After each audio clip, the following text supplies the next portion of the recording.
Ya Tuhan, sudilah membuka hatiku, supaya mulutku mewartakan pujianmu.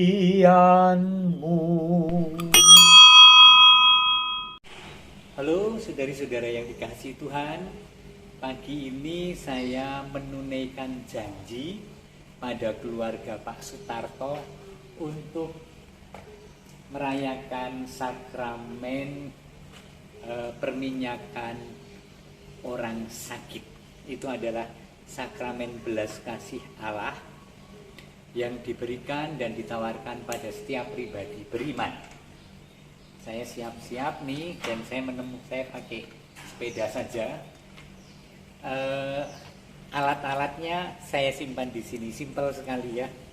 Ada minyak kudus, minyak sakramen, ada buku Adorote, buku doa, dan ada stola. Semuanya saya simpan di tas kecil, tas bawaan saya setiap hari. Jaraknya hanya sekitar 4 kilo. Saya mau naik sepeda saja. Sekarang jam 10 lebih sedikit. Sangat panas, tapi semuanya akan oke. Semangat dan semoga membawa berkat pemulihan bagi Pak Tarto dan Bu Tarto. Yuk, kita ke sana.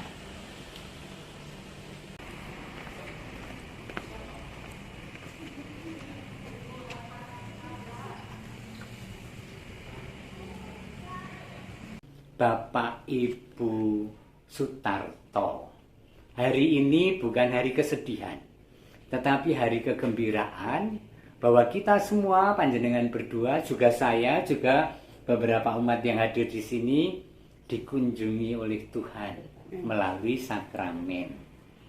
Sakramen ini terutama diperuntukkan untuk Bapak Ibu Sutarto.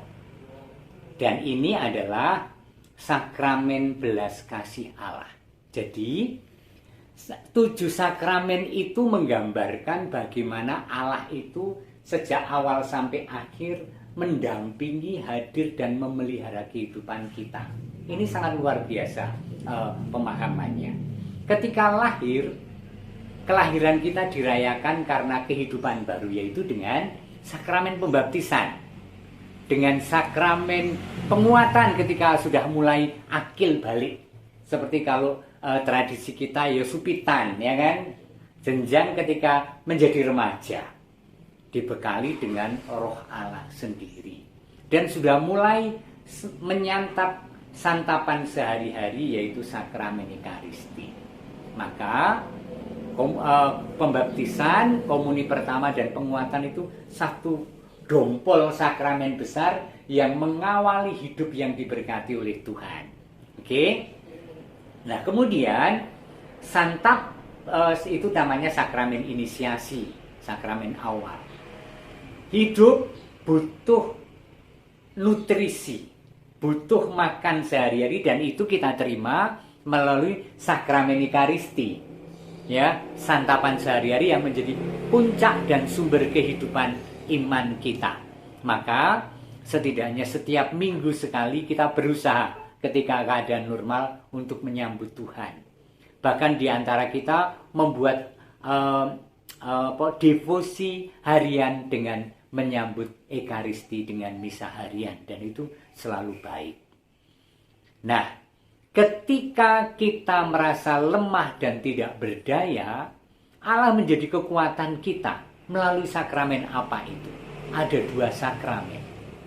Kalau lemahnya itu fisik, maka belas kasih itu mewujud dalam sakramen perminyakan orang sakit yang kita rayakan hari ini, fisik. Tetapi kalau lemahnya itu jiwa, lemahnya itu mental, lemahnya itu iman, kita butuh pemulihan lewat sakramen tobat, ya kan? Supaya dipulihkan dan disegarkan. Ketika Yesus menyembuhkan orang sakit, Yesus mengatakan dosamu diampuni. Semua orang kaget, loh, Wong marekke wong loro kok dosanya diampuni iki sapa? Gitu kan? Karena sungguh-sungguh hidup ini berkaitan dengan jiwa dan relasi dengan Tuhan. Maka ketika kita berbeban berat, merasa berdosa, banyak pelanggaran, Tuhan menyediakan pembebasan itu, yaitu sakramen tobat. Dan hari ini Pak Tarto dan Bu Tarto telah merayakannya, ya tadi.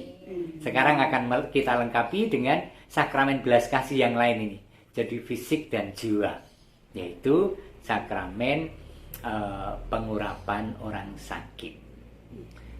Intensi sakramen pengurapan orang sakit adalah sembuh, adalah diringankan, adalah mengalami bersama Tuhan yang tersalib kalau itu menjadi penderitaan.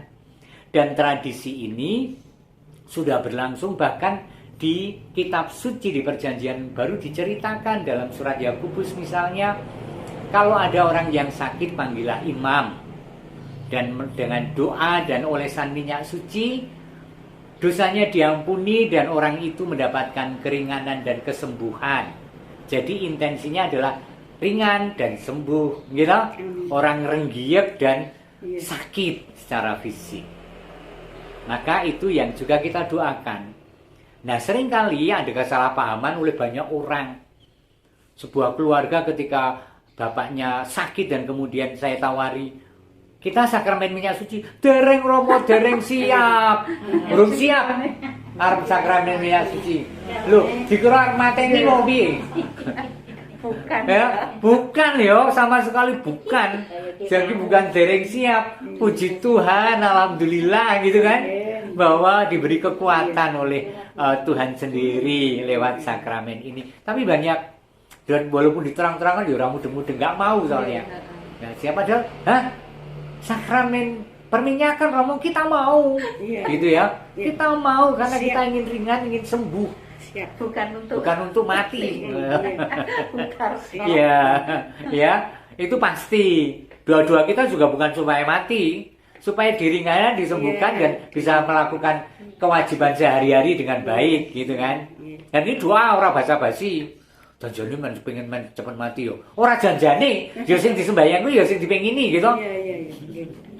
Kurang lebih ngono. Nah, terus maka hari ini kita bersyukur bahwa kita akan merayakan itu melalui pengolesan minyak suci, tetap prokes, maka sekarang modelnya tidak pakai tangan, tetapi pakai ini lalu sekali pakai gitu kan.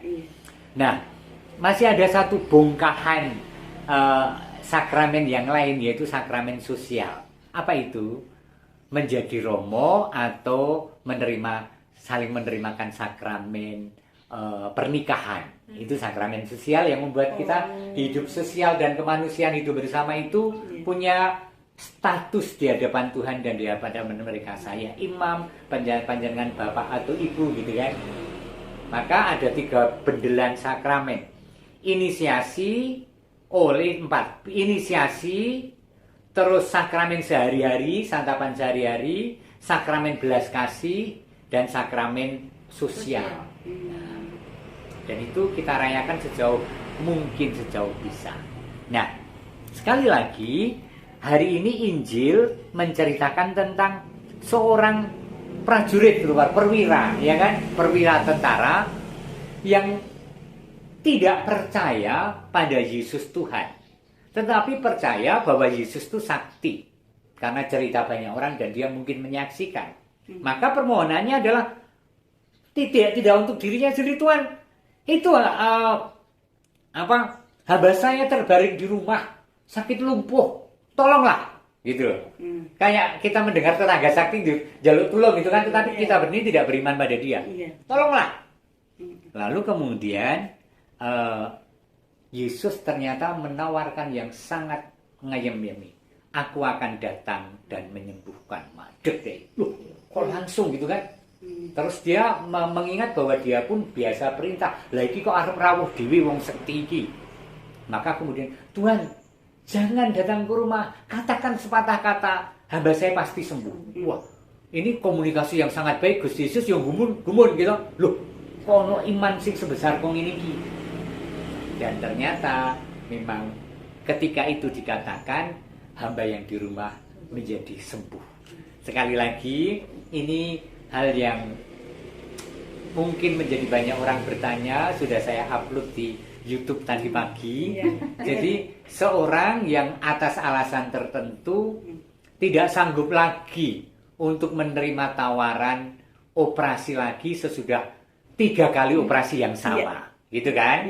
Nah, pasti orang bertanya dosa ora yo, gitu kan? Nek menolak pasti tidak berdosa karena itu pilihan dan itu keadaan tertentu, ya kan? Dan Tuhan tidak hanya menawarkan satu jalan untuk menjadi sembuh dan pulih, dan panjenengan memilih jalan yang lain itu, ya kan? Dan kita membawanya dalam doa dan terus tetap berobat dan optimis, nggih Pak?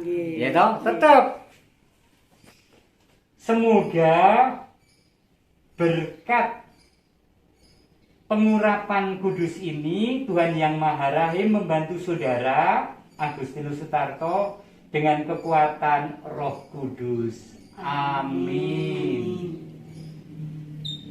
Semoga saudara dibebaskan dari dosa, ditabahkan dalam penderitaan, dan diselamatkan. Amin. Sekarang Ibu Katarina. Semoga berkat pengurapan kudus ini, Tuhan Yang Maha Rahim membantu saudari dengan kekuatan Roh Kudus. Amin. Semoga saudari dibebaskan dari dosa, ditabahkan dalam penderitaan, dan diselamatkan. Amin. Ya Tuhan, sudilah membuka hatiku, supaya mulutku mewartakan pujianmu.